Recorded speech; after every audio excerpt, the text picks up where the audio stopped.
इस कार्यक्रम के पुण्यार्जक हैं श्री विद्या सुधामृत सामाजिक कल्याण समिति सागर, अध्यक्ष श्री सुरेंद्र जैन सट्टू कर्रापुर, महामंत्री श्री राजकुमार जैन मिनी, शिविर पुण्यार्जक ऋषभ जैन बांदरी, कार्याध्यक्ष राजेश जैन एडीना, कोषाध्यक्ष सुरेंद्र डबडेरा, गौरव अध्यक्ष राजेंद्र जैन केसली, स्वागत अध्यक्ष आशीष पटना, प्रशासनिक व्यवस्था श्री कमलजीत जैनपुरा।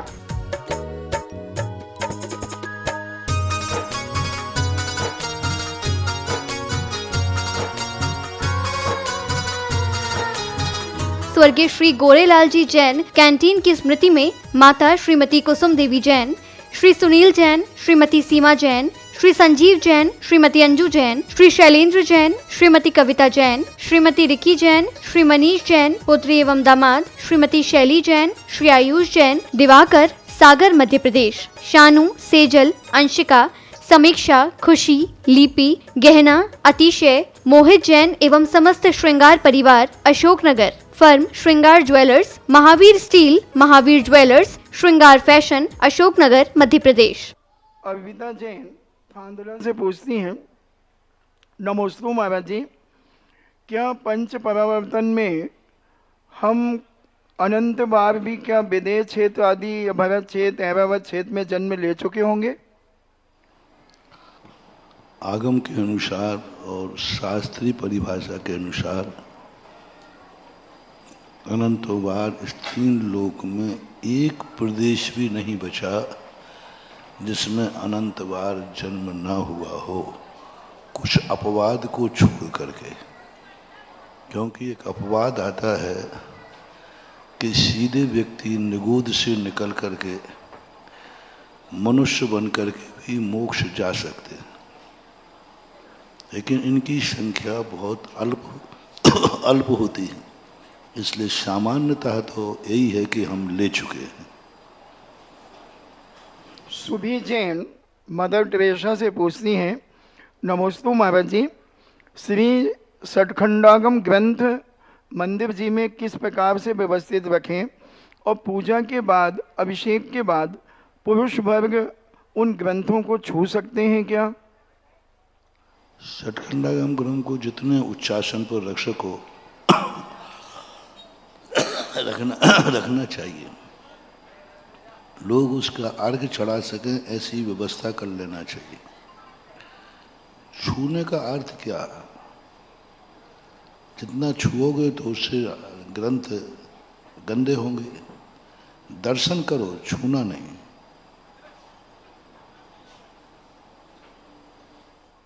देशना जैन दिल्ली से पूछती हैं, नमोस्तु महाराज जी,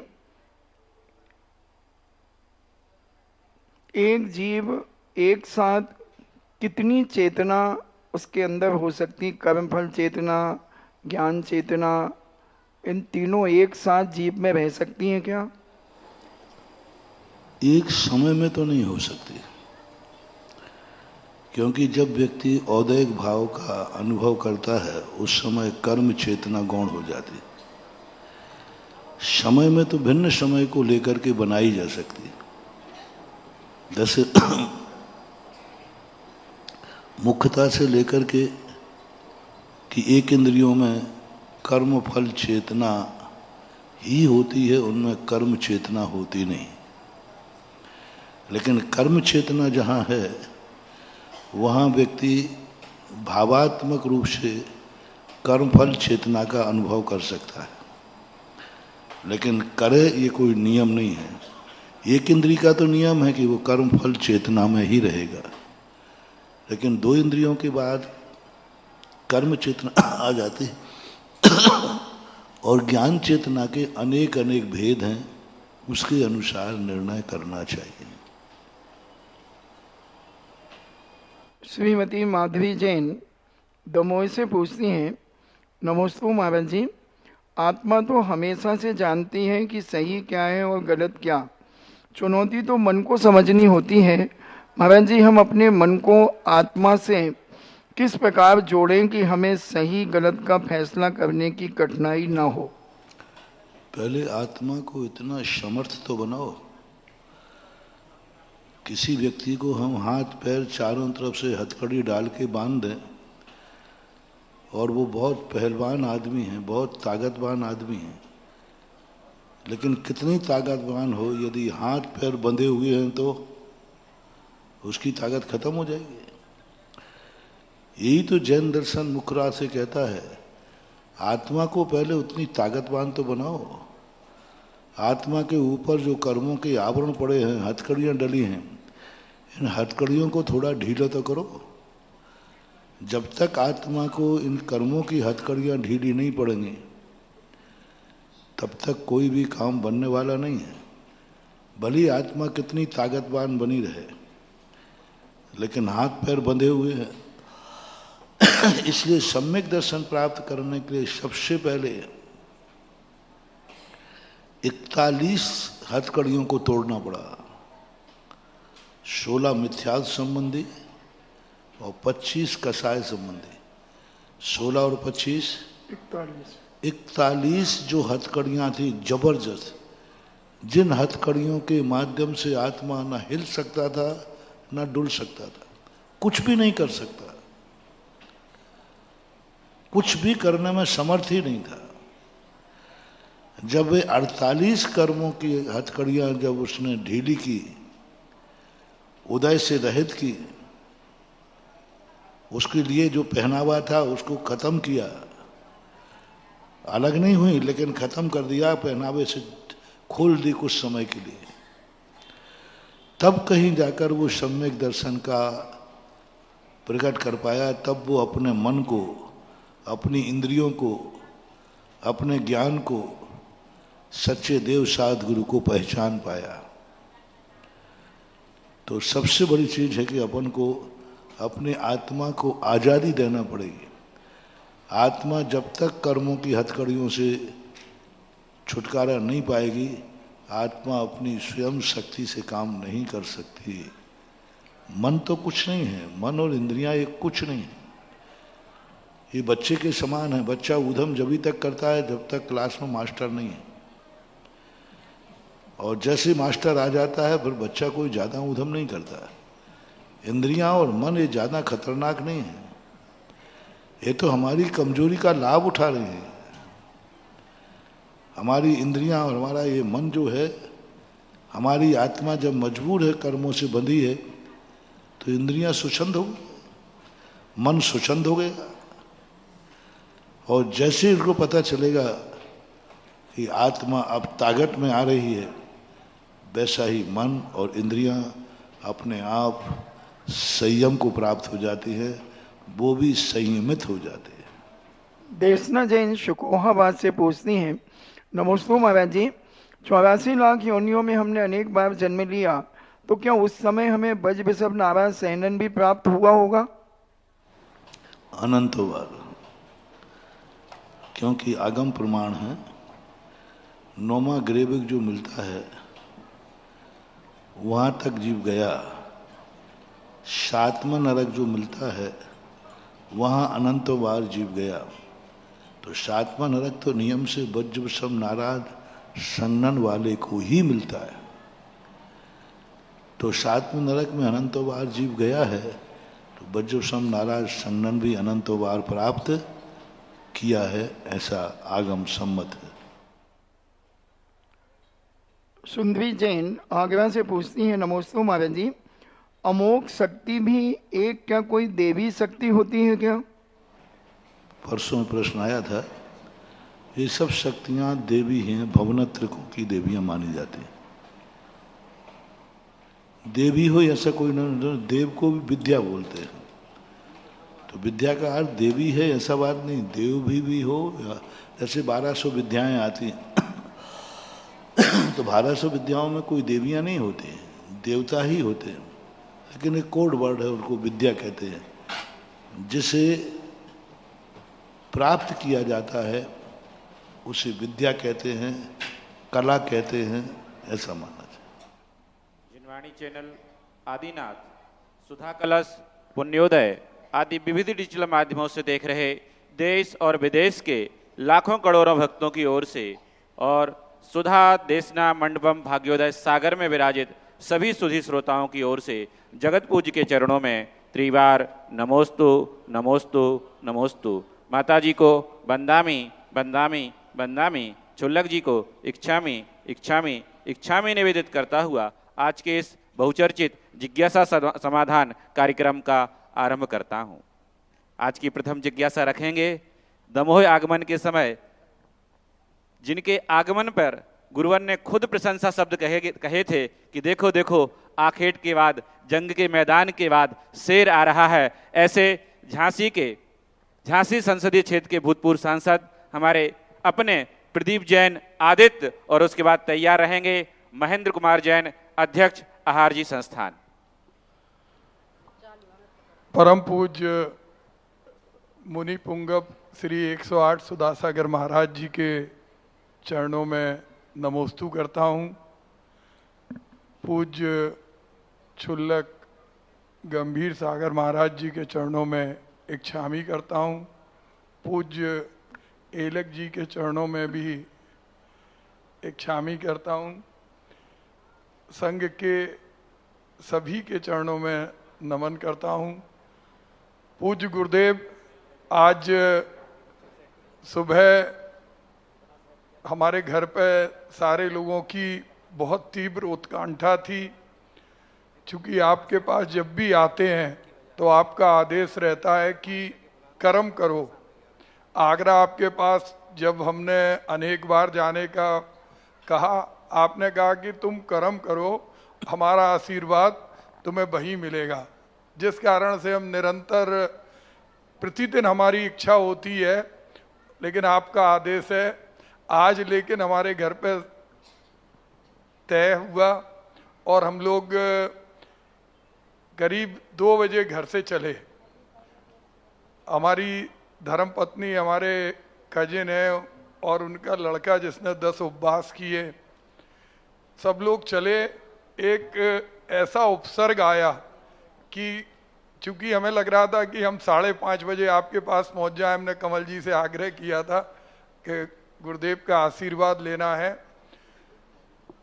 अचानक जब गाड़ी हमारी स्पीड से झांसी से आगे बढ़ी तो काफ़ी स्पीड में थी। अचानक हम सारे लोग जो कार में बैठे थे कब गए। ऐसा कभी नहीं होता कि गाड़ी का बोनट पूरे उससे खुला और कांच से टकराया और सामने एक स्कूटर पर एक बच्चा और उनके माता पिता थे। हम लोगों को जैसे ही वो तेजी से बोनट टकराया, हम लोगों को आपका स्मरण आया। हमें लगा कि आज कोई भयानक दुर्घटना हो गई।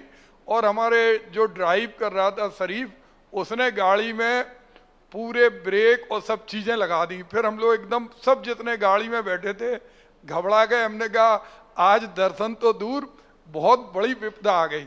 लेकिन गुरुदेव आपके चरणों की कृपा थी और चूंकि आपका आदेश था, हम प्रतिदिन प्रमुखार मंत्र का जाप भी घर में करते हैं। तो जब गाड़ी खड़ी हुई तो हमने देखा वो स्कूटर वाला वहाँ से 50 मीटर दूर किनारे पे खड़ा होके बड़े आश्चर्य से हम लोगों को देख रहा था, क्योंकि उन तीनों की और पीछे से भी कोई गाड़ी नहीं आई। 120 की स्पीड थी, क्योंकि हम लोगों को लग रहा था कि हम कैसे सागर और ललितपुर के बीच में, जैसे अभी काफ़ी दिनों से गड्ढे बहुत हैं, तो पहले तो समय पे आ जाते थे। लेकिन गुरुदेव आपके चरणों की ऐसी कृपा हुई कि किसी को भी एक खरोंच नहीं आई।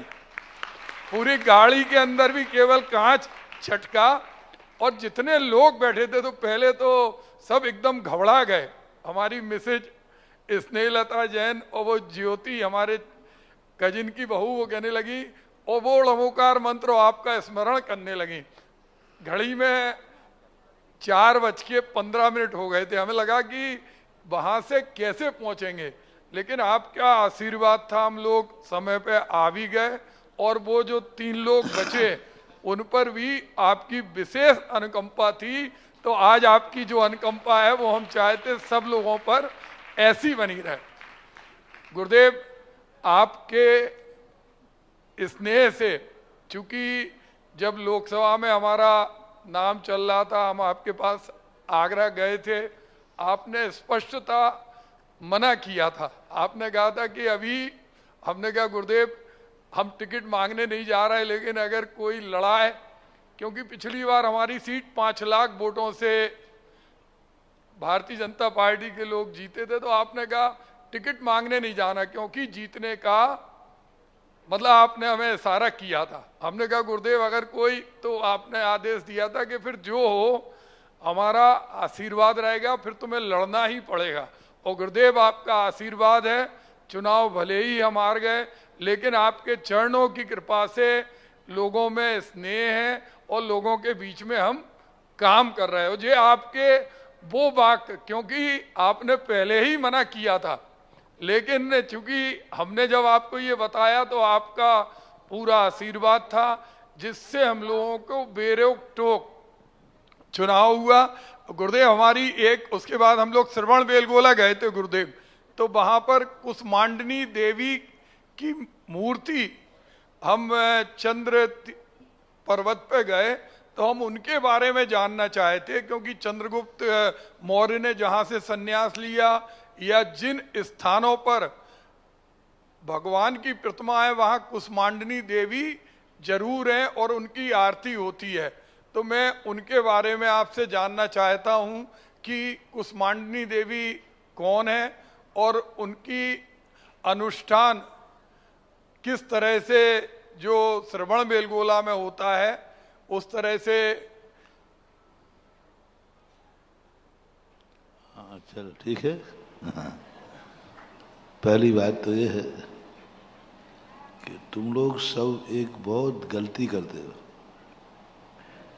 जब कहीं यात्रा पर निकलना हो, कहीं पहुंचना हो, अभी तो बहुत टाइम है, 1 घंटे में पहुंच जाएंगे, अभी तो बहुत टाइम है, इतने पहुंच जाएंगे। तो बेस्टेज सारा समय जो है कहाँ निकाल देते हो? वहीं। और फिर रास्ते में गाड़ी चलती हो, फिर गाड़ी की स्पीड बढ़ाते हो। अब गाड़ी की स्पीड बढ़ाने की अपेक्षा आध घंटे पहले चल दो तो वो 120 के स्थान पर 80 रह जाएगी, 100 रह जाएगी। टाइम है, ऐसी बात नहीं है, लेकिन चला कर लेट चलोगे। अभी तो टाइम है, चलते हैं चलते हैं। और फिर ड्राइवर से कहो कि भाई तुम इतने बजे तक मुझे पहुंचा, तो कई बार अपने असावधानी से भी गाड़ी की स्पीडें उतनी ही होना चाहिए। मैं नहीं समझता हूं कि अच्छे रोड अच्छे होते हैं, गड्ढे वाले रोड अच्छे होते हैं, क्योंकि वहाँ एक्सीडेंट कम होते हैं। क्योंकि गाड़ी क्या है पर वो धीरे चलती है। फिर भी सावधानी हमेशा बरतना चाहिए, क्योंकि ये चीज़ें ऐसी हैं जो किसी के हाथ में नहीं रहती। और गाड़ी को उतनी ही स्पीड देना चाहिए जितने पे अपन कंट्रोल कर सकें। दूसरा, देवियों का जो पूजन पाठ की परंपराएं हैं, क्या हुआ, ये राजतंत्र हुआ।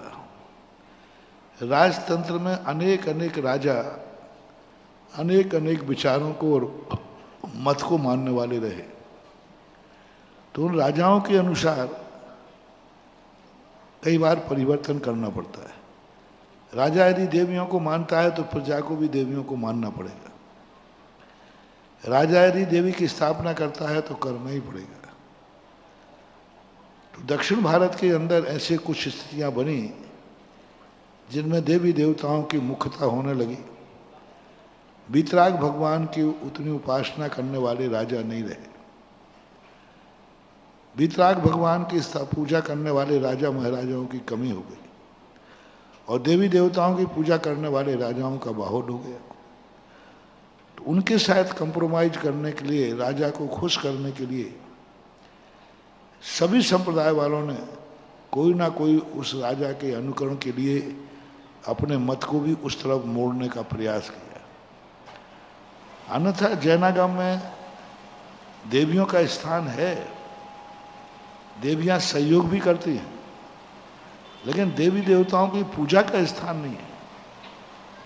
किसी भी शास्त्र में कहीं भी देवी देवता जो जैन दर्शन के अनुसार भी हैं, जिसे रक्षक देव या शासन देव कहते हैं, इनकी पूजा के लिए कहीं भी उल्लेख नहीं आया। सम्मान अलग चीज है, पूजा अलग चीज है। लेकिन जिस ढंग की पूजा आरती ये किए जाने लगे, ये उस समय राजकीय तंत्र की मजबूरियों के कारण थे। उस समय परिस्थितियां ऐसी बनी, कई मंदिर को बचाना पड़ता था। तो जब मुगल राजा थे तो मंदिर के दरवाजे के सामने कहीं दीवार पर मस्जिद का आकार बनाना पड़ता था, और मस्जिद का आकार बना देने से वो मंदिर टूटने से बच जाते थे, क्योंकि वहाँ आकार मस्जिद का बना दिया गया। कई प्राचीन मंदिरों में हमें प्राचीर पर सामने वो चिन्ह मिले, तो वो मंदिर को बचाने का एक तरीका था कि भाई हम भी इसकी आराधना करते हैं, हम भी है। इसी प्रकार से जब क्षेत्रपाल आदि आए तो कोई ऐसे राजा आए तो वहाँ पर अपन ने सिंदूर लगाना शुरू कर दिया। सिंदूर जैन दर्शन में है ही नहीं, कहीं नहीं है, लेकिन वो परिस्थितियाँ आ गई। ऐसी ही देवी देवताओं की पूजन के समय, राजतंत्र के समय, राजा के अनुकूल चलने के लिए, राजा की अनुकूलता बताने के लिए कि हम तुम्हारे विचारों से मेल खाते हैं, तो उस समय ये सारी परिस्थितियां बनी। उत्तर भारत में चूंकि राजतंत्र हुआ, प्रभाव भी हुआ, लोग चूंकि यहाँ पर विद्वानों ने जो अपनी बागडोर संभाली, तो विद्वानों के कारण से वह जो राजतंत्र के समय परंपराएं चली थी वो खत्म हो गई।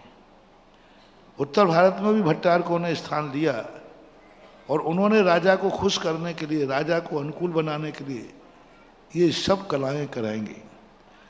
दक्षिण भारत के विद्वानों ने बहुत बड़ा मोर्चा लिया, जिन्होंने आगम को पढ़ा, शास्त्रों को पढ़ा, और पढ़ कर के जब हम आज़ाद हुए, जब हम राजतंत्र से दूर हुए, तो विद्वानों ने आवाज उठा करके आगम विरुद्ध मजबूरी में की हुई परंपराओं को समाप्त कर दिया और आगम परंपराओं को पुनः जीवित किया। तो उत्तर भारत के अंदर तो आगम परंपरा जीवित हो गई। जो मजबूरों की परंपराएं थीं, वो मजबूरों की परंपराएं खत्म कर दी गई और उत्तर भारत आज फ्रेश हो गया। चूँकि दक्षिण भारत में विद्वताओं के मुनि महाराज तो बहुत अच्छे हुए, लेकिन बीच का जो काल था 12वीं शताब्दी के बाद, उस काल के अंदर वहाँ उतने विद्वान, स्वाध्याय, आगम की परंपरा नहीं रह पाई। भट्टारक परंपरा जीवित रही। वो राजकीय तंत्र के प्रभाव में आकर के वो मजबूरी में चली हुई परंपरा बाद में जाकर के वो परंपरा बन गई। भले आगम नहीं है, लेकिन लोग परंपरा के नाम से पूजा करते हैं। तो इस प्रकार की पूजाएं ये परंपरागत, यानी वो क्षेत्रीय परंपरा है, वहाँ की राजकीय परंपरा है, वो आगम नहीं हो सकती, उसे मार्ग नहीं कहते। परंपरा आगम हो ऐसा कोई नियम नहीं है। आगम को परंपरा बनाया जा सकता है, लेकिन परंपरा को आगम नहीं बना सकते। परंपरा आपके घर की भी होती है, आपकी अपनी खुद की परंपरा होती है। हमारे घर के पूर्वजों की ये परंपरा चलती आई, तो शादी विवाह होते। तो ये दक्षिण भारत की परंपराएं बन गई हैं राजकीय तंत्र की व्यवस्थाओं के कारण से। जो समझदार हैं वे इन परंपराओं को छोड़ भी रहे हैं, जो आगम का स्वाध्याय कर रहे हैं। इसलिए तो मेरी भावना है कि सबसे ज़्यादा 12 वर्षीय कोर्स का स्वाध्याय दक्षिण भारत में होना चाहिए। दक्षिण भारत में सबसे ज़्यादा ज्ञान की जरूरत है, स्वाध्याय की जरूरत है। और जब वे खुद शास्त्र पढ़ेंगे तब उनको लगेगा कि यहाँ तो वीतराग भगवान की उपासना है, वीतराग भगवान की भक्ति है। कैसे कैसे श्रावक हैं वहाँ पर, लोग श्रावक भगवान का अभिषेक नहीं कर सकते, वहाँ का नित्य पुजारी ही करेगा। हमारे पास अभी भक्त बच्चे लोग वहाँ पढ़ने जा रहे हैं, बोले मंदिर में आज वहाँ अभिषेक नहीं करने देते, और वो एक व्यक्ति है वो ही अभिषेक करेगा। और अब वहाँ रिश्वतखोरी भी चालू हो गई। जो उपाध्याय जो रहते पुजारी, उसको सेट करना पड़ता है। वो बच्चों से कहता है ठीक है हम करा देंगे अभिषेक। ने कहा साहब हम उत्तर भारत के हैं, बिना अभिषेक नहीं। ठीक है 50,000 रुपये महीना लगेगा, 2 नंबर में करा देंगे। यानी मंदिरों में अभिषेक करने के लिए रिश्वत देना पड़ेगी, और पुजारी को जो अभिषेक करता है। तो ये बातें जो हुई हैं, ये सब बातें मजबूरी के समय हुई। जिस दिन दक्षिण भारत में स्वाध्याय शुरू हो जाएगा, कुंद कुंद के आगम के ग्रंथों का अध्ययन होगा, उस दिन वहाँ के लोग भी इस पर विचार करेंगे और देवी देवताओं के अंदर के को छोड़ करके देवाली देव, परम देव, जिनेन्द्र देव की पूजा चालू कर देंगे। इसलिए परंपरागत मान्यताओं को, वहाँ की क्षेत्रीय परंपरागत मान्यताएं मानना चाहिए, उसको आगम नहीं मानना चाहिए। दूसरे क्षेत्रों में उनकी प्रभावना या उनकी वातावरण को नहीं फैलाना चाहिए। गुरुदेव, एक जिज्ञासा ये है, इतने लोगों की आज जान बची आपके आशीर्वाद से, तो हम लोगों को क्या करना? आज मतलब ऐसा लग रहा था कि कई लोग खत्म हो जाएंगे, क्योंकि वो बिल्कुल सामने एक चमत्कार की तरह हुआ और हम लोग भी बिल्कुल पीछे 6 लोग बैठे थे। तो उसके लिए अब क्या करना चाहिए? अब बस जब साक्षात यमराज दिख ही गए हैं और असली में क्या था कि वहाँ ऊपर सीटें खाली नहीं थी। उन्होंने कहा, प्रदीप जी तुम यहाँ आके क्या करोगे, अभी तुम्हारी वही जरूरत है, वहीं रहो और थोड़ा बहुत जो भी चल रहा है सामाजिक, पारिवारिक, राजनीतिक, इन सब में अपने अपने पुण्य की भागीदारी करो, यही है। और ऐसे दृश्यों से हमेशा वैराग्य भाव सीखना चाहिए कि देखो जिंदगी कितनी, एक क्षण में जिंदगी का क्या से क्या हो जाए कुछ नहीं कह सकते। तो अपने परिणामों में जब विभिन्न प्रकार की आकुल व्याकुलताएं आवे, जब परिणाम बहुत आकुल व्याकुल हो, तब ऐसे दृश्यों को स्मृति में रखने से परिणामों में शांति मिल जाती है। नमस्ते गुरुदेव। हम निवेदन करेंगे सुधामय पावन वर्षा योग समिति के यशस्वी अध्यक्ष श्रीमान सुरेंद्र जी सट्टू भैया से, साथ ही उप कोषाध्यक्ष हमारे ऋषभ जी गड़ाकोटा से कि आए और श्रीमान प्रदीप जी जैन आदित्य जी का सम्मान करें। और भी हमारे सुधामय पावन वर्षा योग समिति से जो भी सदस्य हैं उनसे भी अनुरोध करेंगे कि आप हमारे भूतपूर्व सांसद, सभी के प्यारे बुंदेलखंड के शेर श्रीमान प्रदीप जी जैन आदित्य का सम्मान करें। और जिज्ञासा रखेंगे श्रीमान महेंद्र कुमार जी अध्यक्ष आहार जी, और साथ में पवन कुमार जी कोठिया जो कि मंत्री हैं, आप दोनों मिलकर के अपनी एक जिज्ञासा रखेंगे। और उसके बाद तैयार रहेगा जो बालक है आहार जी छात्रावास का अंश जैन। नमोस्तु महाराज जी। महाराज जी 1936 से बरनी जी ने संस्कृत विद्यालय आहार जी का चालू किया था, लेकिन 2010 में कुल 13 विद्यार्थी वहाँ बचे थे। लेकिन जब 2010 में पूरी कमेटी कंडलपुर में आपसे निवेदन करने गई, वो आपका आशीर्वाद मिला, तो 70 से 100 तक हमेशा हर साल बच्चे अब वहाँ विद्यालय में रहते हैं। और आपके आशीर्वाद से ही उनका पूरा पठन पाठन, और यहाँ के बाद वो सांगानेर चले जाते हैं। और महाराज जी मैं चाहता हूँ कि आपका आशीर्वाद ऐसा बना रहे कि वो छात्र 250 हो जाएं। हम लोगों ने थोड़ी सी योजना रखी है, 7 वर्ष के धर्म के माता पिता बनने का 1 लाख रुपए रखा है, और 1 वर्ष के धर्म के माता पिता बनने का 15,000 रुपये रखा है। आपके आशीर्वाद से मिलता रहता है। और मैं ये चाहता हूँ कि आपके चरण आहार जी में पड़े, जिससे विद्यालय की और उन्नति हो, ऐसा मेरा अनुरोध है।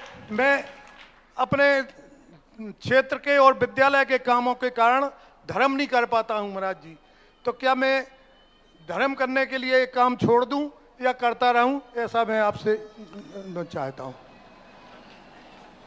पहली बात तो देखो, आज के युग में मैंने प्रातःकाल भी कहा था कि तीर्थ क्षेत्रों के ऊपर, हर तीर्थ क्षेत्र के ऊपर एक विद्यालय होना चाहिए। हर तीर्थ क्षेत्र के ऊपर यात्रियों के साथ यदि वहाँ विद्यालय होगा तो उसका एक अलग रूप होता है, अलग महिमा होती है। बुंदेलखंड के आहार जी क्षेत्र में 1926 से ये सूत्र चल रहा है, बहुत बड़ी। और जब इनकी स्थिति थोड़ी सी डगमगाई थी, ललितपुर मेरे पास आए थे, तब मैंने इनको जो कुछ भी बुद्धि थी उनको सजेशन दिया आज 70 बच्चे हो गए। और मैं कहता हूँ आज न 250 की भावना भाई है, कोई बुरी भावना नहीं है, कोई इनकी घर की भावना नहीं है। बच्चों के लिए संस्कारित करना, और देखो 1926 से पूरा निःशुल्क कर रहे हैं, भोजन पानी रहना खाना सब निःशुल्क है, कोई भी पैसा नहीं लगता, 1 रुपया का पैसा नहीं लग रहा, फिर भी ये आज तक चला रहे हैं। समाज से मैं भी कह सकता हूँ, और कार्यों के लिए तो मैं कहता नहीं हूँ, एक स्थान से दूसरे के लिए मैं बोलता नहीं, लेकिन ये जो बच्चों वाला मामला होता है ये किसी स्थान का नहीं होता, ये सारे भारत का होता है। और ये नन्हे से बच्चे अपने संस्कार लेकर के, इनकी भावनाएं सारे श्रेष्ठों से मेरा कहना है। आज ये 250, एक तो पहली बात इस चीज़ में कोई रुचि नहीं लेता, समाज वाले रुचि नहीं लेते, बोले क्या करना आज क्या करेंगे। इनकी भावना है क्यों ना 250 बच्चों की एक दिन ऐसा कुछ करें कि 250 लोग आ जाएं और आज जी कमेटी से कहें कि तुम 250 लोगों की व्यवस्था करो, हम 250 लोगों की तुम्हारे व्यवस्था करते हैं। कोई बड़ी मांग नहीं है, इतने भारतवर्ष में 250 माता पिता बन जाए और 250 बच्चे दे दे। रही बात आपकी, नाम भूल, क्या नाम? महेंद्र कुमार जी। महेंद्र जी। महेंद्र जी, मैंने जो सुना है कि आज जो विद्यालय आहार जी का चल रहा है वो तुम्हारी अथक लगन और परिश्रम का परिणाम। मैंने, क्योंकि एक ही व्यक्ति है बुंदेलखंड में विद्यालय के संबंध में जो मुझे परेशान करता है, इतना परेशान करता है, बुंदेलखंड में आओ तो, राजस्थान में जाओ तो, जहाँ देखो वहाँ पहुँच जाता है। और जो मुझे परेशान करता है उसी को मेरा सबसे ज़्यादा आशीर्वाद होता है। हर स्थान पर बच्चों को लेके पहुँचा और मुझे आता है इसका क्या स्वार्थ है, कौन सा इसका घर चल रहा है, कौन सा इसका परिवार चल रहा है। लेकिन फिर भी ऐसा एक साल भी नहीं गया जब भी ये कभी ना कभी किसी ना किसी रूप के लिए, और अपने लिए कभी कुछ नहीं मांगा, विद्यालय की बात करते हैं। तो ऐसे निस्वार्थ भाव से लगन से काम करने वाले बहुत कम हैं। आपका सबसे बड़ा धर्म यही है, इससे बड़ा धर्म और क्या चाहते हैं। मैंने एक बार सांगानेर के लिए कहा था मोहन बाबू कि मैंने इतने तीर्थ क्षेत्र बनाए, बड़े बड़े तीर्थ क्षेत्र के आशीर्वाद दिया, लेकिन वे सारे तीर्थ क्षेत्र पासंग में हैं और सुमन संस्थान तीर्थ क्षेत्र महातीर्थ है, क्योंकि वहां से ये, और ये जूनियर विद्यालय है, ये विद्यालय तीर्थ हैं, चलते फिरते तीर्थ हैं। इनको समाज को जीवित रखना, और आपको बस एक ही काम करना है अब कि तुम्हारे लिए तुम्हारी लगन जैसा 1-2 व्यक्ति नए तैयार करके जाना है। 1-2 ऐसे तैयार करो जो तुम्हारे जैसा समय दें, तुम्हें जैसी लगन लगी है, जैसे हर साल तुम लेके आ जाते हो, ऐसा ही करना है। देखो साधु देता नहीं है, साधु को लेना सीखो। मैं इशारा कर रहा हूं इधर,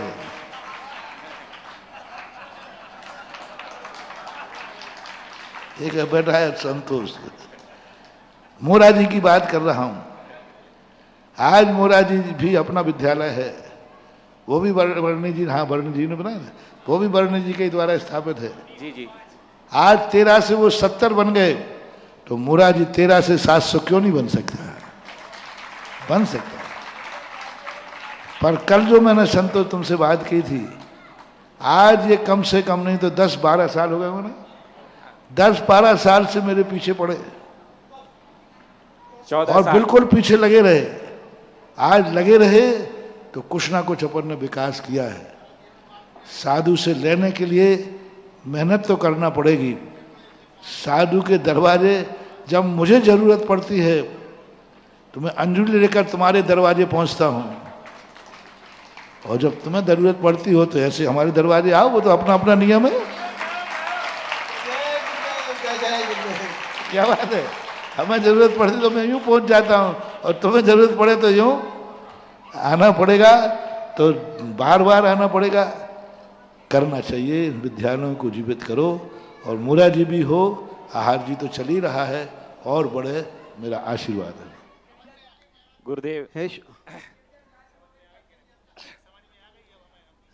गुरुदेव हमेशा कहा करते हैं, मर जाऊं मांगू नहीं स्वयं हित के काज, लेकिन परमार्थ के कारण मोह ना आवे लाज, मोह ना आवे लाज। बिल्कुल मुझे आज भी याद है, सांगानेर छात्रावास का प्रथम स्नातक होने के नाते जब सांगानेर छात्रावास चालू हुआ था तो हमारे आदरणीय पहाड़िया जी जो महामंत्री थे पहले, और हमारे राजमल जी बेगेसा साहब, सभी लोग जयपुर में झोली फैला फैला करके मांगने जाते थे कि ये छात्रावास बनना चाहिए और बनना ही चाहिए, तब जाकर के आज श्रवण संस्कृति संस्थान की स्थापना हो पाई। ऐसी ही कुछ भावनाएं हमारे आदरणीय महेंद्र जी जैन अध्यक्ष साहब और पवन जी कोठिया जी मंत्री हैं जो आहार जी क्षेत्र के, वो रखते हैं। और उनकी भावनाओं को ध्यान में रखते हुए यहाँ से बाल ब्रह्मचारिणी बहन नीति दीदी जी ने 1 लाख रुपए की घोषणा की है। साथ में खुशी जैन सागर, आपने भी 1 लाख रुपए की घोषणा की है। सुदीप जैन, मंजू जैन, वर्णी कॉलोनी सागर, आपके द्वारा भी इस छात्रावास के लिए 1 लाख रुपए की घोषणा की गई है। इसके अलावा 15-15 हजार रुपए के कई नाम हमारे पास आए हैं। और भी जो महान भाव इस ज्ञान यज्ञ में अपनी आहुति देना चाहते हैं, इसमें अपना दान देना चाहते हैं, वो अभी भी हमारे पास नाम दे सकते हैं। हम उनके नामों की घोषणा यहाँ से कर देंगे। जिज्ञासा रखेंगे अंश जैन। जिज्ञासा के पूर्व एक और सूचना मैं आपको दे दूं, कल प्रातःकाल ठीक 6:30 बजे यहाँ से मंगल घाट यात्रा के साथ ध्वजारोहण होगी। और ध्वजारोहणकर्ता कौन होंगे? सागर जिले से ही होंगे, बाहर से नहीं होंगे, खुरई निवासी हैं। अरुण कुमार जी, ऋषि कुमार, रिक्की कुमार बजाज, श्री ज्वेलर्स परिवार खुरई कल के 25 संवत्सरण के ध्वजारोहणकर्ता के रूप में बने। एक बार जोरदार तालियों के साथ उनका अभिनंदन करें। वो कल प्रातःकाल आएंगे, पूज्य गुरुदेव का आशीर्वाद पाएंगे और कल अपने हाथों से मंगल ध्वजारोहण करके पुण्यार्जन करने का सौभाग्य उन्हें मिलेगा। सभी लोगों को अपने ड्रेस कोड के साथ आना है। 6:30 बजे हम ध्वजारोहण, घाट यात्रा, शुद्धि, महाराज जी का प्रवचन होगा। उसी के दौरान पात्रों का चयन होगा, जिसमें चक्रवर्ती भरत, सौधर्मिंद, कुबेर, महक नायक और बाहुबली, जिनको भी बनना है तैयार रहें। और जिन्होंने संवत्सरण अभी आरक्षित नहीं कराए वो भी करा लेना, क्योंकि ये भी निर्णय कल पूज्य महाराज जी के मुखारबिंद से होगा कि किनको कौन सा संवत्सरण मिलेगा, जिसमें जाकर के पूजन करने का सौभाग्य उन्हें प्राप्त होगा। आगे जिज्ञासा रखेंगे अंश जैन, आहार जी छात्रावास से छोटा सा बालक है। और उसके बाद तैयार रहेंगी बाल ब्रह्मचारिणी बहन उषा दीदी जी पथरिया। महाराज श्री के चरणों में आहार जी के समस्त छात्रों की ओर से बारंबार नमोस्तु। महाराज श्री, मेरी यह जिज्ञासा है कि जो आज के समय में बच्चे कॉन्वेंट स्कूल में पढ़ा करते हैं और उनके माता पिता हम लोगों से भी कहा करते हैं कि आप भी कॉन्वेंट स्कूल में पढ़ लो, तो हम उन्हें कैसे बताएं कि जिन गुरुकुल में रामचंद्र से लेके वैणी जी, ज्ञान सागर जी महाराज जैसे अनेक उत्कृष्ट महापुरुष हुए हैं, तो उन गुरुकुलों में हमें पढ़ना चाहिए और हम उन्हें कैसे बताएं कि गुरुकुल ही सर्वोत्कृष्ट है। नमोस्तु महाराज जी। उनको बताने का एक ही जीवन करना चाहिए कि लौकिक शिक्षा में हमें क्या धन ही दे पाएगा, और धन पाकर के हम कितनी बड़ी निधि खो देते हैं, अपने परिवार को खो देते हैं, अपने धर्म को खो देते हैं। लौकिक शिक्षा माने रावण जैसी हमें इसी जिंदगी में सुखी बना सकती है, लेकिन हमारा भविष्य सुखमय नहीं हो सकता। उनको कहो कि तुम भली पढ़ लिख करके खलनायक जैसे पिक्चर में भली सुखी बन जाए, लेकिन उसका अंत दुखमय होता है। और हीरो की जिंदगी भली दुखमय हो, लेकिन अंत सुखमय होता है। लौकिक शिक्षा के समान ज्ञान प्राप्त कर लेंगे मिलेंगे तो थोड़ा बहुत धन की अधिकता हो जाएगी, लेकिन जीवन का अंत, परिवार का अंत किस रूप में होगा, ये विकृतियां आज सब लोग देख रहे हैं। और धर्म से गुरुकुलों में पढ़ने वाले लोग भले थोड़े धन में कम रहेंगे, लेकिन जिंदगी के अंत तक धर्म में रहेंगे, जिंदगी के अंत तक जैन रहेंगे, जिंदगी के अंत तक बाप का बेटा बेटा रहेगा और बाप बाप रहेगा। ये बहुत बड़े संस्कार।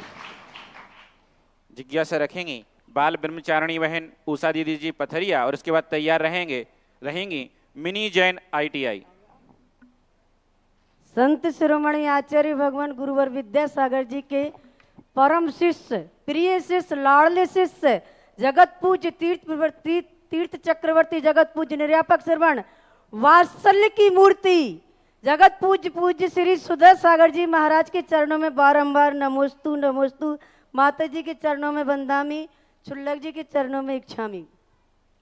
पूज्य श्री चतुर्मास कलश स्थापना जब नहीं हो रही थी, तब सबके मन में एक दुविधा थी कि आचार्य पूज्य श्री कहीं बाहर ना निकल जाए, लेकिन मैंने जो धर्म प्रभावना और सागर में देखी है, मैंने देखा है कि महाराज जी आपने जहां जहां चतुर्मास किए हैं, जो सागर में धर्म प्रभावना हो रही है वो आपकी कहीं प्रभावना नहीं हुई। इतनी कितने जलूस, एक जलूस की प्रशंसा करते हैं आप, दूसरा जलूस खड़ा हो जाता है, दूसरे जलूस की प्रशंसा करते हैं, तीसरा जलूस खड़ा हो जाता है।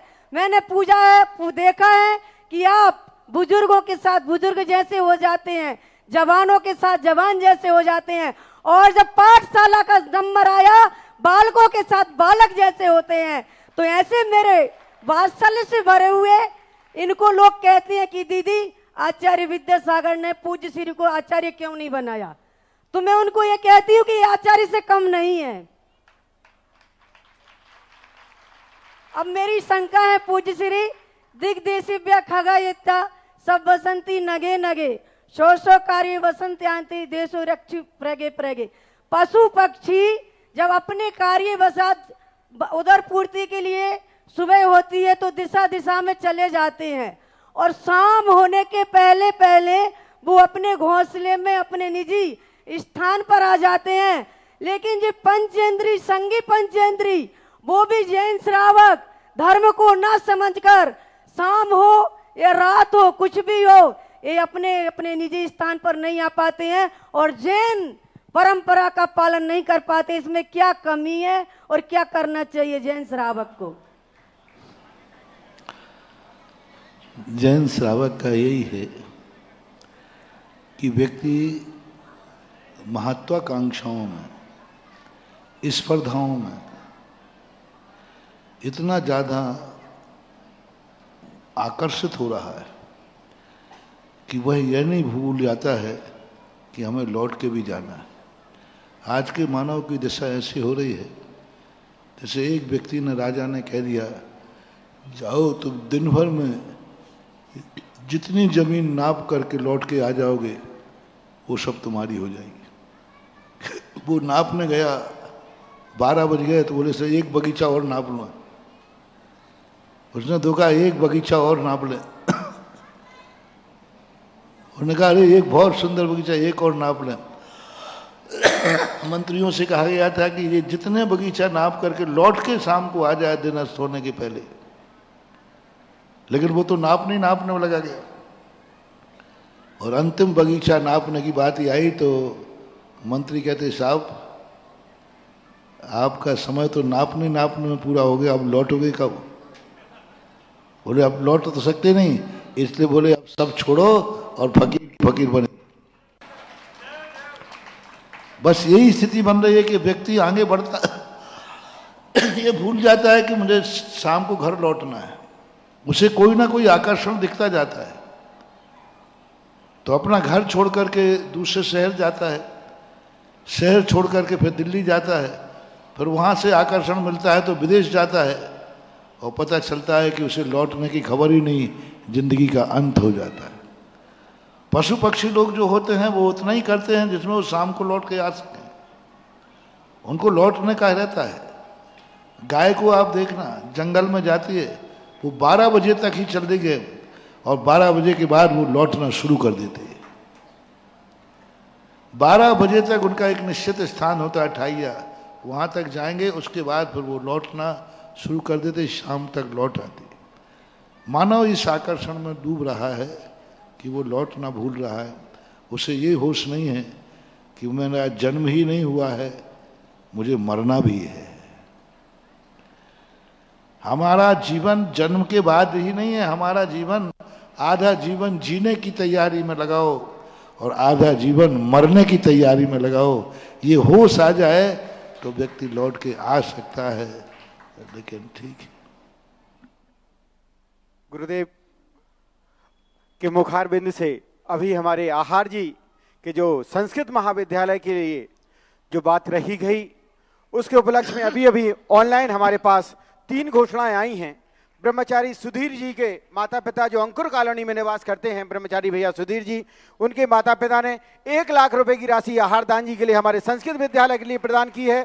श्रीमती सुगंधी बाई जी, प्रमोद जी, बहरिया वाले सागर वालों ने 75,000 रुपए की राशि हमारे इस आहार जी के लिए संस्कृत विद्यालय के लिए प्रदान की है। और एक दिल्ली से अभी अभी महिला मंडल अशोक विहार दिल्ली से ऑनलाइन 1 लाख रुपए की राशि की घोषणा आई है। सभी महानुभावों के जोरदार कलदर ध्वनि के मंगल भावों की अनुमोदना और जिज्ञासा रखेंगी बहन मिनी जैन ITI, और उसके बाद तैयार रहेंगी साधना जैन जी भोपाल।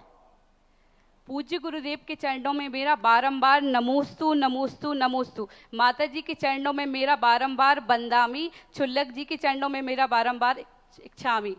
पूज्य गुरुदेव, मेरी जिज्ञासा है कि प्रतिक्रमण में 4 शब्द आए हैं किसी जीव के उत्तापन, परितापन, विराधन और अपघात के शब्द में। महाराज जी, इन 4 शब्दों का क्या अर्थ है? कृपया मेरी जिज्ञासा का समाधान कीजिए।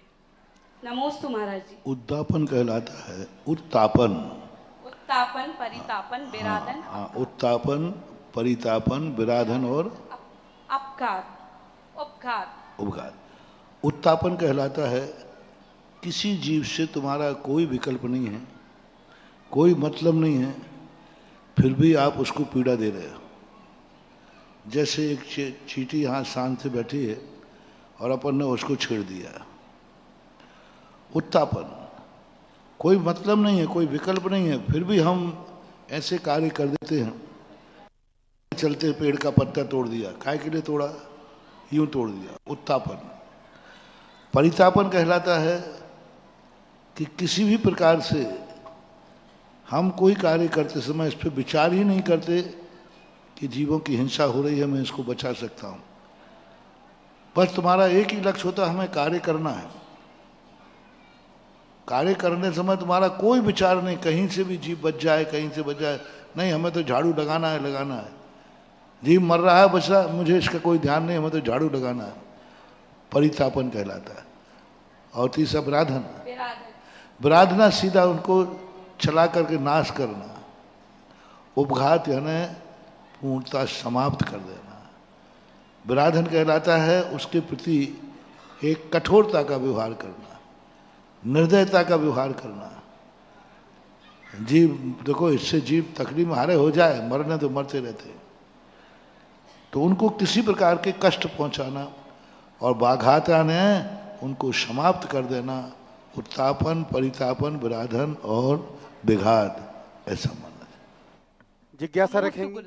जिज्ञासा रखेंगी श्रीमती साधना जी भोपाल, और उसके बाद तैयार रहेंगे श्रीमान महेश बाबा जी सागर एवं अशोक कुमार जी सागर, दोनों एक साथ में एक जिज्ञासा रख रहे हैं।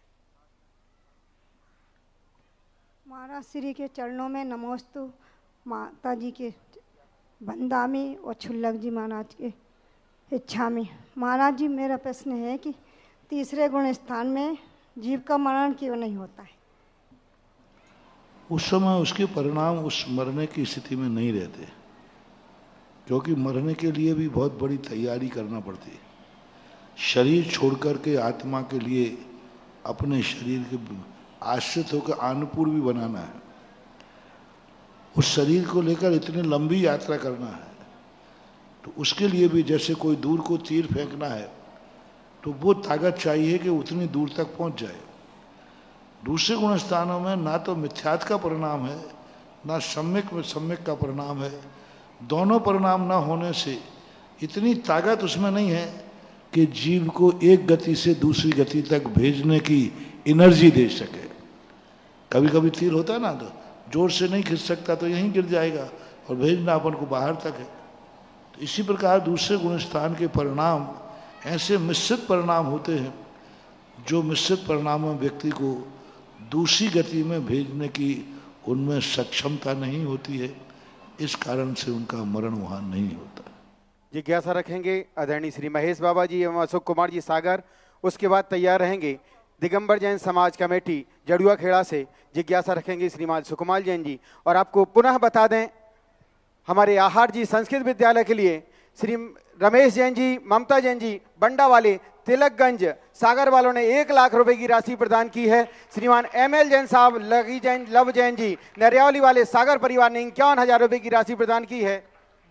और एक हमारे जो छात्र वहां आहार जी में अध्ययनरत है, उसके पिता श्रीमान अर्पित जैन जी, सुकुमार जैन जी ने 15,000 रुपए की राशि प्रदान की है। जोरदार कलते ध्वनि से सभी की मंगल भावों की अनुमोदना।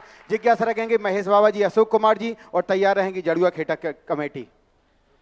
108 निर्वाक स्मरण श्री मुनिपुंग सुधा सागर जी महाराज को नमोस्तु नमोस्तु नमोस्तु।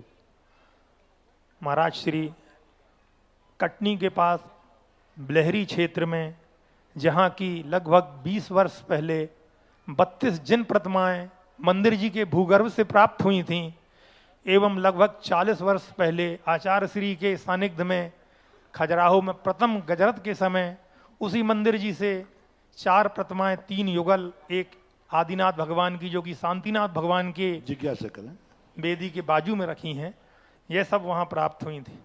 आपके भी चरण 2 बार बिलहरी में पड़े। उस समय आपने उन प्रतिमाओं के दर्शन करके यह बोला था कि ये प्रतिमाएं जो हैं बहुत आश्चर्यकारी हैं एवं इन प्रतिमाओं में बहुत एनर्जी है। महाराज श्री लोग पूछते हैं वहाँ की प्रतिमाओं के बारे में कि इनमें क्या अतिशय है, उन्हें हम लोग कैसे समझाएं। एवं बाहुबली भगवान की प्रतिमाओं में सर्प, बिच्छू, छिपकली, कनखुजरे इत्यादि जीव बने हुए हैं। अपनी प्रतिमाओं में एक धागा भी हो तो उसे अपन मन बदलता है, श्वेतांबर है क्या है। उन प्रतिमाओं में इन सब चीज़ों होने का अपन क्या आशय समझें, जिनका कि डेली प्रक्षाल पूजन वगैरह होती है। कृपया मूर्तियाँ, बिलहरी की मूर्तियाँ, प्राचीन मूर्तियाँ। बिलहरी एक बहुत बड़ा प्राचीन क्षेत्र रहा है, रजवाड़ा रहा है और जैनियों का बहुत बड़ा गढ़ रहा है। आज भी यथ तथ जैन अवशेष मिलते हैं। मैं पूरे एरिया में कई किलोमीटरों में घूमा हूँ इसी उद्देश्य को लेकर के। तो अपने आप में प्राचीन चीज़ें तो बड़ी अतिशयकारी होती ही है। दूसरी, बाहुबली के ऊपर जो है ये परिग्रह नहीं है, उनके निष्परिग्रह का प्रमाण है। सांप और बिच्छू परिग्रह हो जाए तो फिर सभी लोग सांप बिच्छू डाले हुए। ये उनकी निर्गंधता का है, निरीहता का है, वीतरागता का प्रमाण पत्र है वो छिपकुली। छिपकुली होना, सांप का चढ़ना, ये उनकी वीतरागता के चरमोत्कृष्ट प्रमाण पत्र है कि वो इतने वीतरागी थे कि अपने शरीर पर सांप और बिच्छू ने स्थान बना लिया तो भी उन्हें अपने शरीर के प्रति राग नहीं हुआ। परिग्रह अलग चीज होती है, धागा अलग चीज होती है, और ये उत्सर्गकृत वस्तुएं कहलाती हैं। इनमें कोई दोष नहीं होता है, बल्कि ऐसी मूर्तियों में महान महान शक्ति होती है। ऐसी मूर्तियों के दर्शन करने के बाद एक अलग एनर्जी डालती है। पारसनाथ को क्यों जाकर के लोग ज़्यादा पूजते हैं? क्योंकि पारसनाथ की मूर्ति से एनर्जी ज़्यादा मिलती, क्योंकि वो बहुत संकटों में रही। मंदिरों में उन्हीं मुनिराजों के चित्र बनाए जाएंगे जिन मुनिराजों पर संकट आए, क्योंकि जिन जीवन में, जिसके जीवन में जितने ज़्यादा संकट आए हों, उसके बावजूद वो महान बना रहा हो, उसका जीवन चरित्र उतना ही एनर्जी देने वाला होता है। फूलों की जिंदगी जीने वालों से अपन को कुछ नहीं मिलने वाला। जब भी तुम्हारे जीवन में संकट आवे तो उस महापुरुष को, उस मुनिराज को, उस भगवान को याद करो जिसके जीवन में सबसे ज्यादा संकट आए हो। उसकी कथा मत पढ़ो जिनके जीवन में कोई संकट नहीं आए। कथा उनकी रची जाती है जिनके जीवन जिंदगी भर कांटों में रहे, फिर भी वो धर्म से नहीं डिगे। वो कथा हमारे लिए एनर्जी देती है। रामचंद्र की कथा क्यों बांची गई, क्यों इतने प्रसिद्ध हुए? और भी तो बलभद्र हुए थे, और भी तो राम हुए थे, कृष्ण के भैया भी राम थे, क्योंकि उनके जीवन में कष्ट नहीं आए। और श्री राम के जीवन में इतने कष्ट आए, इतने कष्ट आए, उसके बावजूद वो धर्म से नहीं डिगे। तो आपके जीवन में जब कष्ट आवे तो जिनका नाम तुमने स्मरण करो, क्या उनके जीवन में कष्ट आए हैं? यदि कष्ट आए हैं तो उनका नाम याद करोगे तो तुम्हारे कष्ट दूर हो जाएंगे। इसलिए संकट मोचक आप पारसनाथ को कहते हो, क्योंकि उन्हें संकट झेले। इसलिए बाहुबली भगवान की ऐसी मूर्तियां संकट मोचक मूर्तियां हैं, जिनके ऊपर सांप, बिच्छू, बामी आदि बने रहते हैं। ये इनकी बहुत अलग एनर्जी है। इन पर मैंने कई बार, एक दो बार बड़े 2-2, 3-3 घंटे के प्रवचन दिए हैं। कौन सी मूर्ति एनर्जी देती है संकट मोचक? किसका नाम लेने से होता है, किनकी कथा पढ़ने से होता है, ऐसा अभी जिज्ञासा है। इतना ही काफी। जिज्ञासा रखेंगे दिगंबर जैन समाज कमेटी जड़ुआ खेड़ा से श्रीमान सुकुमाल जी। और अभी अभी हमारे आहार जी संस्कृत विद्यालय के लिए हमारे भागवत तीर्थ में पदस्थ डॉक्टर सुमित जैन जी अजमेरा ने 15,000 रुपए की राशि एक वर्ष के लिए एक बच्चे के लिए प्रदान की है। और इसके बाद तैयार रहेंगे भाई मयूर सतभैया गोपालगंज। हेलो, जगत पूज के चरणों में मेरा, मेरे परिवार का, मेरी समाज का, मेरी कमेटी का त्रैवाल नमोस्तु नमोस्तु नमोस्तु। माता जी के चरणों में बंदामी बंदामी बंदामी। क्षुल्लक तरह के चरणों में इच्छामी इच्छामी इच्छामी। हे गुरुवर, हम लोगों की जिज्ञासा है, आपके आशीर्वाद से जो जरुआ खेड़ा में भव्य जिनालय बन रहा है, उसमें जो वेदी विराजमान करेगा, श्री जी को विराजमान करेगा एवं शिखर को विराजमान करेगा, ऐसा उनका कौन सा पुण्य रहेगा और किस प्रकार से वह अपनी उन्नति करेंगे। एवं एक और हमारे जरुआ खेड़ा के जो कलेक्टर बाहर रहते हैं, डॉक्टर हैं, इंजीनियर हैं, उनकी जन्मभूमि जरुआ खेड़ा में है। वो कैसे पुण्य जाए कि जरुआ खेड़ा में आके जिनालय के लिए अपना पुण्य समर्पित कर सकें। हे गुरुदेव, आपके चरणों में नमोस्तु नमोस्तु नमोस्तु। विराजमान करने की महिमा तो अचिंत्य है। हमारे शास्त्रों में इतना लिखा है कि एक तंदुल के बराबर, चावल के बराबर मूर्ति और एक बेर के बराबर मंदिर बनाने वाले की महिमा शुद्ध केवली भी गाने में असमर्थ है। जब एक चावल की मूर्ति का ये हाल है, तो तुम्हारे यहाँ तो 7 फुट की मूर्ति बैठ रही है, उसका अंदाजा लगा लो, गुना कर लो। तुम लोग तो बनिया हो, लगा एक चावल पर इतना पुण्य, तो 7 फुट पे कितना पुण्य है। तो ये तो अचिंत महिमा होती है, इनकी कोई वो नहीं होती। और जो बाहर रहते हैं, उनको हमेशा अपना पैतृक स्थान को कभी भूलना नहीं चाहिए। कितने ही NRI बन जाओ, लेकिन मूल स्थान मूल ही रहता है। कहीं भी कमाओ, अपने मूल स्थान, मूल देवता को, जहाँ पर तुम्हारे माँ बाप ने, तुम्हारे पूर्वजों ने जहाँ पूजा की हो, जहाँ तुम्हें जन्म दिया हो, जहाँ तुम्हें 45वें दिन दर्शन कराया हो, जिनके आशीर्वाद से तुम्हें पाल करके इतना बड़ा किया हो, उन पालनहारे के भगवान को कभी किसी को भूलना नहीं चाहिए। नमोस्तु गुरुदेव, नमोस्तु। जिज्ञासा रखेंगे मयूर जी सतभैया। उसके पूर्व अभी हमने एक घोषणा की थी अंकुर कॉलोनी के, उसके नाम थोड़े से गड़बड़ होने के कारण पुनः घोषणा कर रहा हूं। श्रीमती गुलाबबाई जी जैन, श्रीमान भागचंद जी जैन, डॉक्टर सुधीर जी, इंजीनियर सतीश जी, ब्रह्मचारी दीदी चंद्रकांता जी, ब्रह्मचारी दीदी रविकांता जैन जी, अंकुर कॉलोनी परिवार, इन्होंने 1 लाख रुपए की राशि हमारे संस्कृत विद्यालय आहार जी के लिए प्रदान की है। और मर्जी सतभैया के बाद जिज्ञासा रखेंगे, आज पूज्य गुरुदेव को नवधा भक्ति पूर्वक आहार दान देने का सौभाग्य ब्रह्मचारी सुनीता, बहन सुनीता दीदी, सोनू दीदी, श्रीमान महेंद्र जी, जितेंद्र जी बरोदिया, श्रीमान दिनेश जी, मीनू जी, जतिन जी, जैनम जी, ईश्वरवारा मंदिर मैनेजर साहब ने प्रदान की है। जोरदार कलध्वनि से आहार दान के पुण्य की अनुमोदना। और जिज्ञासा रखेंगी श्रीमान दिनेश कुमार जी पिसी। एक भक्ति कलश की घोषणा हमारे पास अभी अभी आई है। Doctor Apoorva Jain ji, doctor SK Jain साहब, ऊषा रानी क्लिनिक, जेबड़ी मंडी, आगरा से जिन्होंने 1,11,000 रुपए की राशि से एक भक्ति कलश रखने की घोषणा की है। जोरदार कलतन ध्वनि से मंगल भावों की अनुमोदना। जिज्ञासा रखेंगे मयूर जी सदभैया और तैयार रहेंगे श्रीमान दिनेश जी गेहूं सागर। निर्यापक मुनि सुधा सागर जी महाराज जी के चरणों में नमोस्तु नमोस्तु नमोस्तु। छुल्लक जी को इच्छाई, माता जी को वंदामी। महाराज जी मेरी जिज्ञासा है, बारिश के पानी को किस तरह हम प्रिजर्व कर सकते हैं? क्या बारिश के पानी को अपने सामान्य बर्तनों में जमा करके उसको पैक करके आहार आदि के लिए इत्यादि के लिए उपयोग कर सकते हैं? इसकी उचित विधि क्या है महाराज जी? देखो, इसके लिए तो टांका खोदना जमीन के अंदर ही ज़्यादा श्रेयस्कर है, क्योंकि अन्न बर्तन आदि में रखने में वो कितने दिन सुरक्षित रह पाएगा, क्योंकि उसका वातावरण, उसका अर्थिंग जो है वो टांके के अंदर ठीक है। अब कुछ दिन के लिए तो बर्तनों में रख सकते हैं, लेकिन साल साल भर 2-2 साल तक बर्तनों में कैसे रखा जाएगा, विचारणीय है, क्योंकि काई आदि भी आ सकती है, कोई भी जैसा। तो इसलिए टांके की व्यवस्था बहुत अच्छी है, ऐसा होना चाहिए। जिज्ञासा रखेंगे आज के हमारे आहार दानकर्ता परिवार और उसके बाद अंतिम जिज्ञासा के लिए तैयार रहेंगी श्रीमती हर्षिति जैन केसली। शीघ्रता से जिज्ञासा रखें।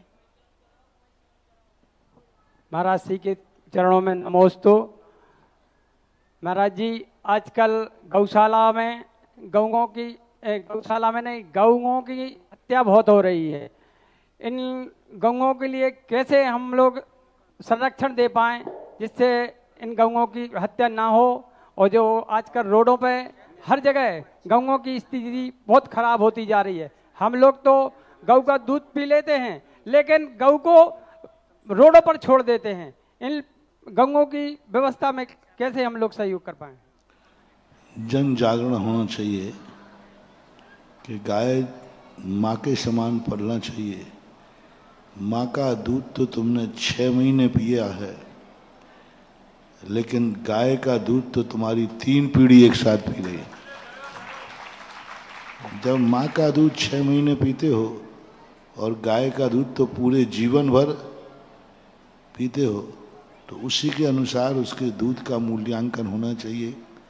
और उसका एक ही तरीका है, हर व्यक्ति को गाय अपने घर में पाले। आज का वातावरण घरों में पालने का नहीं है, तो गांव वाले, छोटे छोटे गांव वाले, छोटी छोटी कॉलोनी वाले एक प्लाट स्थान खरीदें और उसमें सामूहिक मोहल्ले की गायें रखें और आप लोग वहाँ पर उनकी सेवा करें। यही व्यवस्था हो सकती है, बाकी और कोई चारा नहीं। नमस्ते महाराज जी। जिज्ञासा रखेंगी श्रीमती हर्षिता जी केसली। ये आज की अंतिम जिज्ञासा होगी। नमोस्तु महाराज श्री, वंदामी माता जी, इच्छामी महाराज जी। आहार जी क्षेत्र से पधारे बच्चों का हृदय से हार्दिक अभिनंदन करती हूँ। महाराज श्री, इन बच्चों के पुण्य की बहुत बहुत अनुमोदना करती हूँ कि ये ऐसे संस्थान में पढ़ रहे हैं जिसमें आपका आशीर्वाद है। ये बच्चे विद्वान बने अन्यथा ना बने, पर ये व्यसनी तो बिल्कुल नहीं बनेंगे। महाराज जी आपका बहुत बहुत आभार, बहुत बहुत उपकार। महाराज श्री, इसी से संबंधित एक प्रश्न है। महाराज श्री, बच्चों को जब बाहर पढ़ने भेजते हैं तो बच्चे स्कूल का तो मतलब बाहर की स्कूल में पढ़ते हैं, पर रुकने के लिए जब माता पिता जगह का चुनाव करते हैं तो वो किसी भी संस्थान में रोक देते। जैसे हम साधु को मानने वाले हैं और वो साधु विरोधी या मुमुक्षु संस्थान में भी बच्चों को रोक देते हैं, मतलब रुकने की व्यवस्था कर देते हैं। उनसे पूछा 1-2 बार कि आप बच्चों को ऐसी जगह पे क्यों रोक देते जहां अपने साधु को नहीं मानते? तो बोलते कुछ नहीं, 2-4 साल पढ़ेंगे, 10वीं 12वीं तक, फिर निकाल लेंगे, कुछ नहीं है।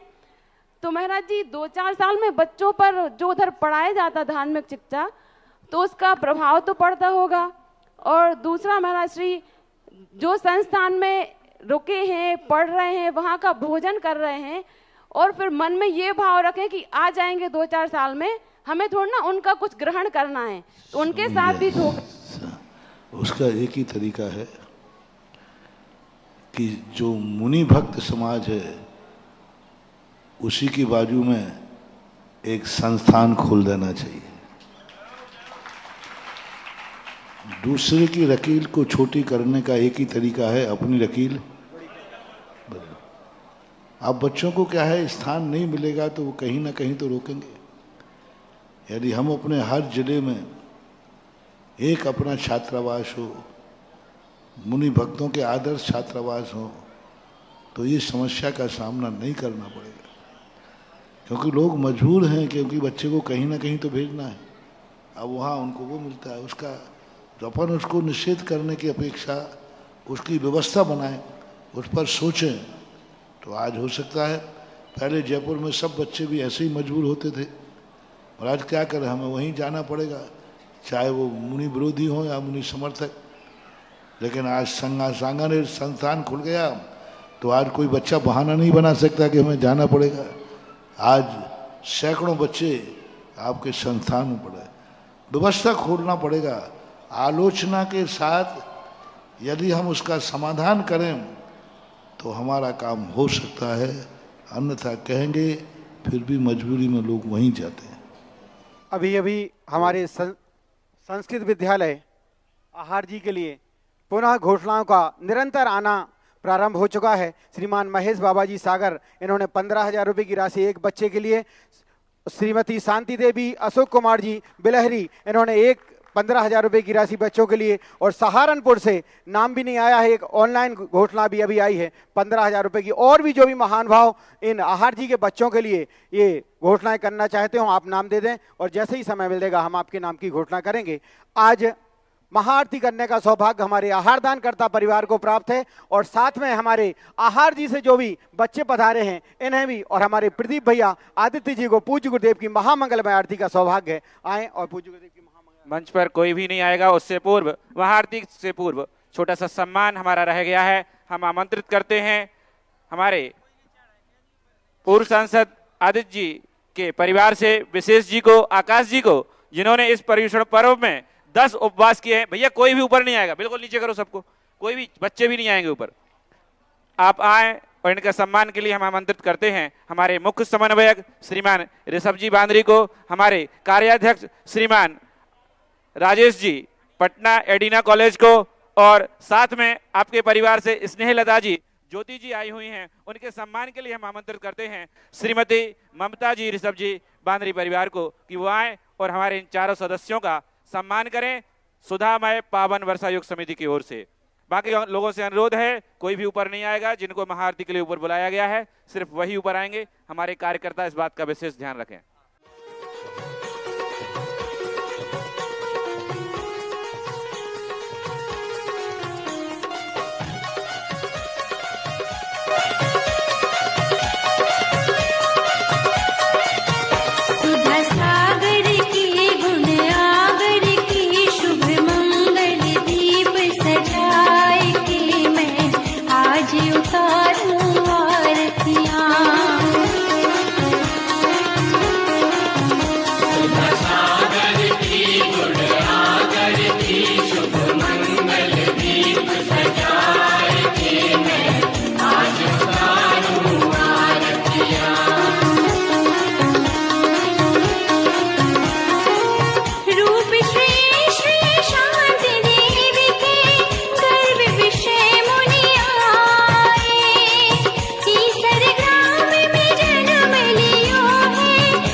कार्यक्रम के पुण्यार्चक थे श्री विद्या सुधामृत सामाजिक कल्याण समिति सागर, अध्यक्ष श्री सुरेंद्र जैन सट्टू कर्रापुर, महामंत्री श्री राजकुमार जैन मिनी, शिविर पुण्यार्चक ऋषभ जैन बांदरी, कार्याध्यक्ष राजेश जैन एडीना, कोषाध्यक्ष सुरेंद्र डबडेरा, गौरव अध्यक्ष राजेंद्र जैन केसली, स्वागत अध्यक्ष आशीष पटना, प्रशासनिक व्यवस्था श्री कमलजीत जैनपुरा।